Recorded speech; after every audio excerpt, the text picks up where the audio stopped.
Hey guys, welcome back to my channel, or hello if you are new here. I am Maggie. Probably most of you know that. But today I have a video that I have been planning to do for a long time.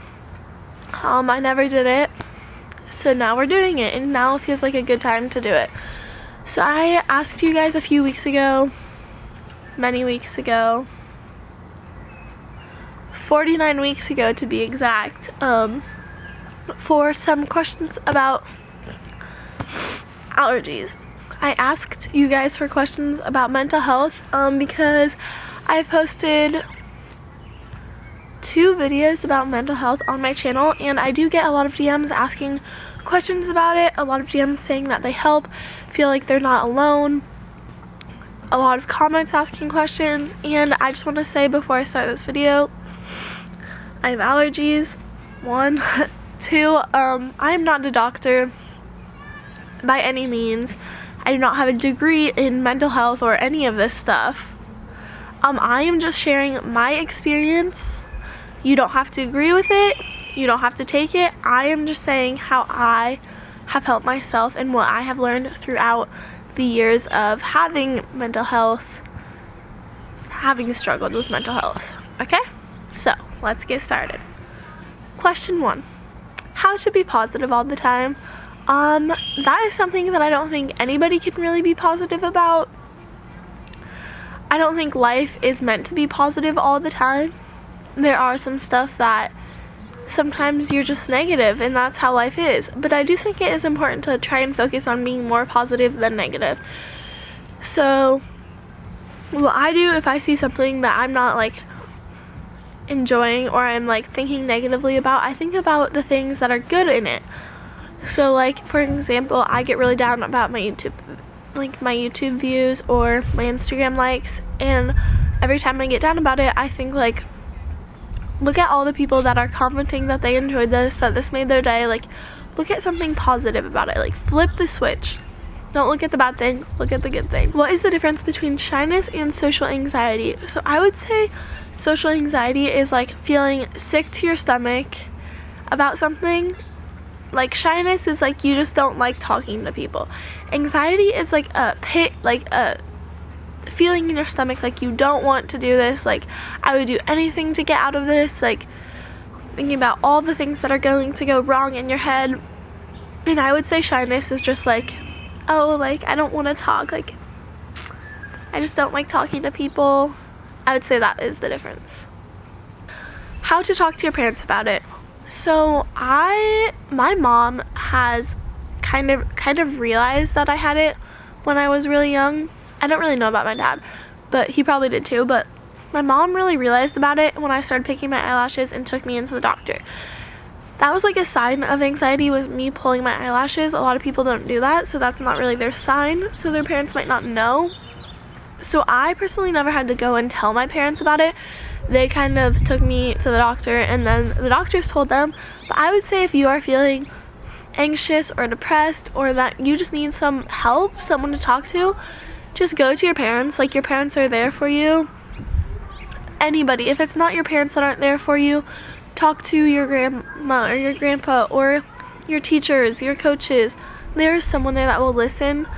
But I would say how to talk to them is just be honest with them. Tell them how you're feeling, what like you think is wrong. Like, they're your parents. Like, they're someone you trust. Or if they're not someone you trust, go to someone you trust and just tell them. Like, someone you're comfortable with.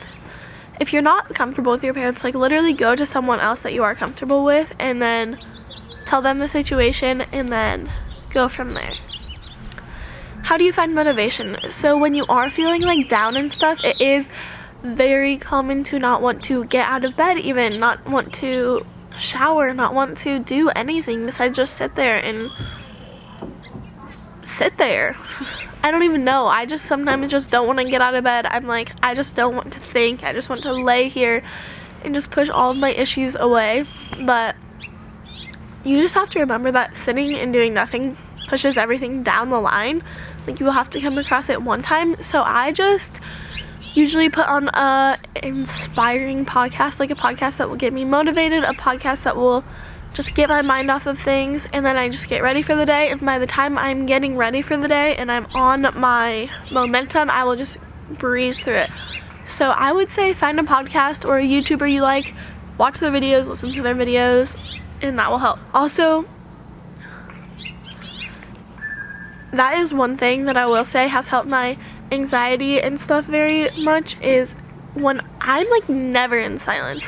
So I usually, when I get ready, put on a YouTube video, put on a podcast when I'm brushing my teeth, something. The whole morning I'm getting ready, that is on. When I shower, put on a podcast, put on a YouTube show, watch it. I literally don't let myself be alone with my thoughts more than I need to be. So obviously it is sometimes good to be alone with your thoughts, but that is just me keeping my brain running and not keeping my brain from going down the gutter. That is one thing that has really helped me in the past year, and one thing that no one ever told me to do, but that is a major tip. Can this bird shut up? I know I have an eating disorder, but I am so scared to tell anyone. Tips. So I have never struggled from an eating disorder, but I do think that is one of the most serious mental health things there is. So if you are struggling from that, if you are wanting to hurt yourself, please just tell somebody. Like, nobody is going to judge you. Find someone that you trust. Find somebody who will help you make a plan. Like, go to your counselor, go to your school nurse. Those are two people who like literally can't tell anybody, like won't tell anybody, like that is their job. So if you don't feel comfortable telling your parents or your grandma, go and tell them, please. Like, I'm begging you, because that is one serious thing, and I don't really have any tips for that because I've never struggled with that, and that is such a serious topic that I'm not even going to try and give advice on. Just tell somebody, please. How to have a confident body image. So since TikTok has been taking over the world,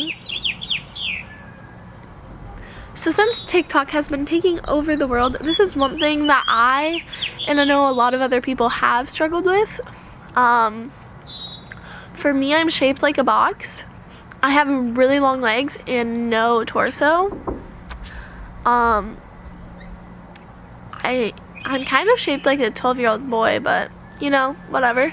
So when I'm getting down about it, I either will go exercise, because that is one thing to change it, one thing to help it out, or I will just think like, who cares? Like, honestly, when you die, are people going to be talking about, oh, she was really in shape, like, oh, she had a good body? No, like, no one's gonna care. So I try and put it into my perspective. Nobody's paying attention to it except you. Go and exercise if you're feeling that way. And the third one is focus on something that you really like about your body. So I have started to really like my thighs. As weird as that sounds, that used to be my biggest insecurity, and now I really like them. They're really toned, and that's just something that I like about myself, and that's what I will like think about. I'm like, oh, but I have some pretty good thighs. So if that makes you feel better, think about it that way, because sometimes that makes me feel better. What do you do to take your mind off of things? Love you, by the way. Love you too. So one thing that I do, well, first of all, I want to say it is very important that if you are feeling like these things, you need to step away from what you are doing. You need to go and just get your mind off things. Like, I'm serious. That is the #1 tip I have. It's something my mom taught me. If I'm sitting and I'm doing schoolwork that needs to be done, but it can like wait a little bit, and I'm just so like stressed, so anxious about it, so depressed that I like just like doing it is making me depressed, I will go and do something, whatever I want to get my mind off it. Find something that you like. Mine is watching TikTok, watching YouTube, making YouTube videos, going on a run or a walk, anything that really takes your mind off of it. Go hang out with your family, go hang out with your friends. Being with people really helps. If you are like in a really bad place and you are really feeling anxious or depressed, a lot of the times try and surround yourself with people as much as you can. That is another tip I have. Someone asked, how do I help my best friend that is dealing with mental health issues? So one thing is, how I like my best friends to deal with it is not act like I'm different than them, which they never would do, but like, someone has mental health issues, they're no different than anybody else. They're no weaker than anybody else. they're just as strong as anybody else and just as fun as anybody else. But like, just check on them. You should just check on any of your friends. Be like, hey, how are you? Like, how are you doing? Like, I'm serious. Like, don't just say good. Like, how are you actually doing? If they're seeming off, just like ask them if they're okay, but don't overbear on it. Like, if someone tells you that they have anxiety, don't every day be like, how's your anxiety? Are you okay? How do you feel? Like, don't be like a therapist. Like, you're their friend, not their therapist. Remember that. But like, you're also, if you're their friend, you're someone that is there to talk to you. So like, make sure that they know that they can talk to you and that they can rely on you. How do you cope with stress? So this is a very good question. So stress isn't really mental health. Actually, I don't really know if it is, but I'm still gonna talk about it. So one thing I do is I make to-do lists. If I'm feeling really stressed, I will put just what I need to do on it for that day. If I'm not feeling stressed, I'll put like a whole bunch of stuff and just like have fun seeing how much I can check off throughout the day. But so if I'm feeling really stressed, I'll make a to-do list. I know I get really stressed. I know I get really overwhelmed. I have a lot on my plate during the school year. I have a lot on my plate pretty much always, with so many different outlets of everything, like so many different social medias, like just a lot. So what I do is I plan out my whole week, every Monday, plan it out day by day, and an overall of what I need to do the whole week. Then for the school year, I make a whole calendar and I write it down. And then I always focus on that day, but I also look ahead in my week. So like, if I know I have a big, like if I write it down for that week, I'll see like I have a big exam on Friday, so I'm gonna start studying little bit by little bit until Thursday, and then Thursday I will feel pretty much prepared, but I'm gonna study super hard that day. So I kind of plan it out in advance and I spread stuff out so I don't cram it. Sometimes I cram it, a lot of the times I cram it, but I'm really trying not to do that because that is very stressful. I'm embarrassed to ask for help, but I know I need it, but I don't know what to do. Ask for help. Don't be embarrassed. Like, if your friend came up and told you that she was like having anxiety, how would you feel? Would you be embarrassed for her? Like, no, she's your friend. You'd be like, oh, I'm going to help you any way I can. Like, put yourself in the position of the other person. Like, don't be embarrassed. Like, it's totally fine. And think of how many people have mental health things. That is one thing that is so good about our world right now, is a lot of people, not enough people, but a lot of people are talking about mental health. And like, you know, you're not alone. Like, I have the issues. Like, so many other creators, so many other people you look up to, a lot of people don't even talk about it. So think of it like that. Like, you're not alone. That's one thing everyone needs to remember, is you are not alone in the mental health fight. Quote me on that. Is it safe/possible to self-diagnose anxiety? I would say it's definitely possible.